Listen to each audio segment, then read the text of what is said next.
Hello tout le monde, j'espère que chacun se porte bien. Bienvenue sur ma chaîne. Alors aujourd'hui, on se retrouve pour une vidéo dans laquelle je vais parler de la force du silence ou encore l'importance du silence. J'ai toujours entendu dire que le silence est d'or, mais je ne comprenais pas vraiment ce que cela voulait dire. Après plusieurs situations où j'ai opté pour le silence, j'ai appris qu'il était plus précieux et plus efficace que les mots. Notamment dans des situations où parler peut aggraver les choses ou provoquer des conflits inutiles. Mais aussi dans d'autres situations où j'ai été victime de calomnie, de commérage. Vous voyez, c'est un appel à la sagesse, suggérant que ne rien dire dans certains moments permet de préserver la paix et de laisser les choses se clarifier d'elles-mêmes. Plus on ne répond pas à tout, à n'importe quoi et à n'importe qui. Il faut apprendre à se donner de la valeur, histoire de ne pas s'ériger au même rang que certaines personnes. Alors, dans cette vidéo, j'espère vous emmener à comprendre et expérimenter la force du silence à travers des anecdotes que j'ai vécues personnellement. Aussi, si tu n'es pas encore abonné à ma chaîne, je t'invite à le faire humblement et d'activer la cloche de notification. D'accord? C'est très très important. Parce que vous savez,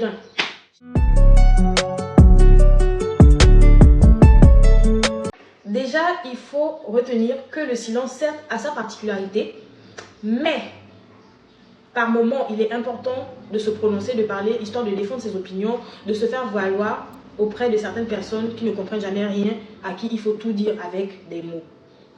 Pour revenir à notre sujet du jour, justement, j'ai une petite anecdote. Alors, j'ai fréquenté une personne et sans vouloir paraître prétentieuse, si ça ne tenait qu'à moi, je n'aurais jamais fréquenté cette personne. Pourquoi? Parce que je sais apprécier ma solitude. Alors du coup, voyant le mood de la personne, plutôt extravertie, je me suis liée d'amitié à cette personne sans toutefois chercher à savoir si cette personne était mentalement équilibrée. Alors très vite, j'ai remarqué des attitudes et des réactions pas nettes, pas saines. J'ai alors restreint l'accès à ma vie personnelle et intime, donc ma vie privée, à cette personne.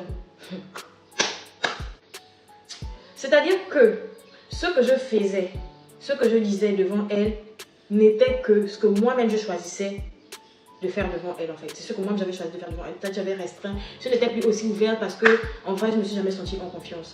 Et pour vous de la vérité, c'est pas que j'avais forcément des choses à cacher, mais par moment il y a des choses qu'il faudrait mieux garder pour soi. Parce que quand les gens commencent à raconter des bêtises, ils se servent parfois d'une part de vérité et puis ils enveniment. Vous comprenez un peu.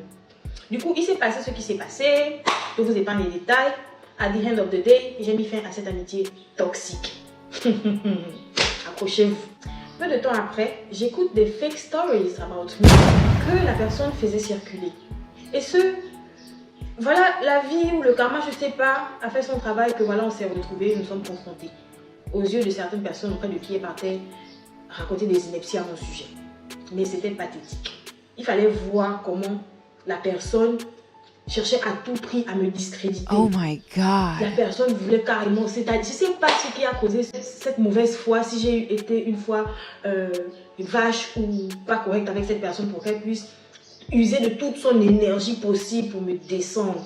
Imaginez-vous un peu la scène, c'est parti en cacahuète. Oui, tu as fait ci, tu as dit ça, tu es comme ci, tu es comme ça, espèce d'hypocrite, tu te joues la scène, me touche alors que... Non. Seigneur. Non, c'est ça que je pensais de moi. Et une amitié même que je ne suis pas allée chercher. Mais bon, Dieu faisant ces choses, je suis restée très calme. Tellement calme et détendue. Au point où la meuf, elle a commencé à m'insulter, à dire des choses grossières, à insulter mes parents, dans le but justement de me pousser à bout pour que je réagisse soit par la parole, par les actes ou quelque chose. Déjà, moi, j'ai pas la force. Donc, je regardais seulement, j'étais tranquille. C'est comme si toutes ces paroles me glissaient sur la peau. En vrai, je n'étais pas affectée par tout ce qu'elle disait. Elle était en train justement de prouver aux personnes auprès de qui elle m'a calomnié que la mauvaise graine, c'est elle, vous voyez.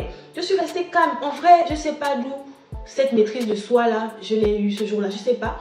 Mais j'étais calme. C'est comme si elle n'existait pas. J'étais juste là, en train de réaliser que, donc, mais j'ai de la chance. Imaginez-vous un seul instant que j'étais le genre papato qui aime trop parler de sa vie privée en mode copine. Parce qu'à vrai dire, j'ai des trucs, j'ai ma vie privée, des trucs que je ne peux pas forcément venir dire aux yeux de tout le monde. Ça fait partie de la vie privée de chacun. Imaginez-vous seulement un seul instant que j'avais fait des choses vaches devant elle. Qu'est-ce qu'elle n'allait pas faire, Seigneur. Après cet épisode, vraiment, j'ai bloqué la personne sur tous mes réseaux, le contact et tout. Vraiment, je ne savais plus si elle existait, où elle était, ce qu'elle faisait de sa vie, franchement. Et on ne se croisait même pas. Pourquoi? Parce qu'on ne fréquente pas les mêmes endroits de base et tout ça. Du coup, les années ont passé. j'apprends que la personne continue de défendre ses mensonges et d'en inventer d'autres à mon sujet. Toujours je suis restée dans le silence parce que, en fait, c'est pas que j'ai peur d'elle ou que j'ai peur que, je sais pas, mais j'ai jugé bon de me taire, de ne pas répondre à ces choses-là, ce genre de comportement, ce genre de personnes. De plus, c'est que moi, j'avais des histoires, des stories sur elle qui sont réelles, qui sont vraies, qui sont dégueulasses, avec des preuves. Et je pouvais m'en servir pour ma défense. Je sais pas comment le dire, mais je pouvais m'en servir, je pouvais faire comme elle. C'est-à-dire, encore que elle inventait. Si encore elle disait des choses réelles, des choses vraies, s'il y avait au moins une petite part de vérité, franchement, pour moi, ça allait me servir de leçon. J'allais aussi peut-être changer mon... Mais il n'y avait rien devant tout ce qu'elle disait. Tellement il n'avait rien à dire. Elle a commencé à inventer des histoires ici et là. J'écoute, oh, telle a dit... Mais la Gaule, elle me veut quoi en fait? Elle se reste dans mon coin. Elle continue à défendre ses mensonges, ses inepties. Peut-être qu'elle est fan de moi, je ne sais pas. Mais pendant la situation même, le silence m'a permis de voir les choses de loin. Je suis restée silencieuse, histoire de bien analyser avant de me prononcer. C'est-à-dire, peut-être que c'est des trucs, peut-être pas. Mais j'étais sûre que ça n'avait rien. De toute façon, il n'y avait rien à savoir. Mais en mode, si je parle même, c'est lui accorder du crédit. Je sais pas, c'est lui accorder l'importance. Donc elle raconte ce qu'elle veut, qu'elle fasse ce qu'elle veut. Elle ne me verra jamais prendre mon temps, mon téléphone pour essayer de discuter avec elle. Mais qu'est-ce que tu me veux? Les trucs que certains font de Toulouse, là, se justifier auprès de leur calomniateur. En tout cas, auprès de ces personnes-là qui les calomnient, vous voyez. Moi, franchement, j'ai pas jugé bon et utile de le faire. Je suis restée dans mon calme. Et ça m'a tellement fait rire que je me suis dit, mais toi-même qui as une vie, un genre, tu te permets d'inventer une histoire. Parce que si je l'ouvre, en fait, ça était déjà gâté. Je vois pas ce que j'allais dire de plus, à moins de donner des détails pour confirmer en fait l'attitude qu'elle avait déjà laissé paraître auprès de tout le monde. Vous voyez un peu. En gros, dans la vie, je pense qu'on n'a pas toujours besoin de se justifier, surtout auprès des personnes de mauvaise foi. Ça va rien donner. Tu vas toujours démentir, la personne va continuer à inventer, démentir, inventer. Et les gens, c'est ça leur but, leur objectif dans la vie, c'est de calomnier, de raconter des bêtises, de faire circuler des rumeurs sur d'autres personnes. Du coup, s'asseoir pour dire que tu vas réfléchir, au moyen de tout temps de te justifier, ce serait perdre ton temps. Vous voyez un peu. Et ma vie. J'étais tellement pressée de faire la story time que j'ai même oublié de bien faire mon setup. J'ai oublié de connecter ça et d'accrocher le micro. Du coup, le son il sera comme d'habitude, genre un peu aigu avec un peu d'écho. Mais ce n'est pas bien grave. Prochainement, je ferai plus attention.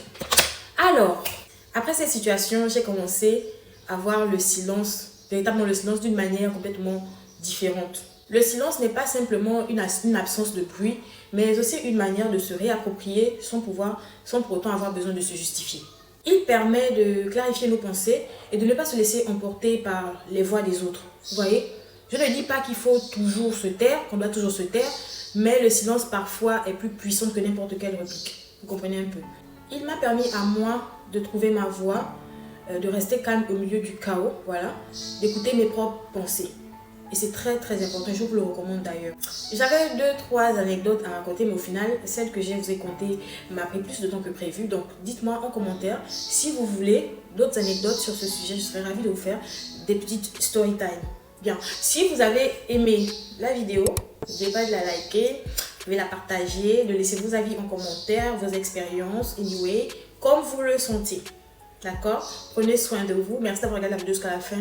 J'aurais dit encore liker, commenter, partager. Et tous les nouveaux, abonnez-vous. D'accord?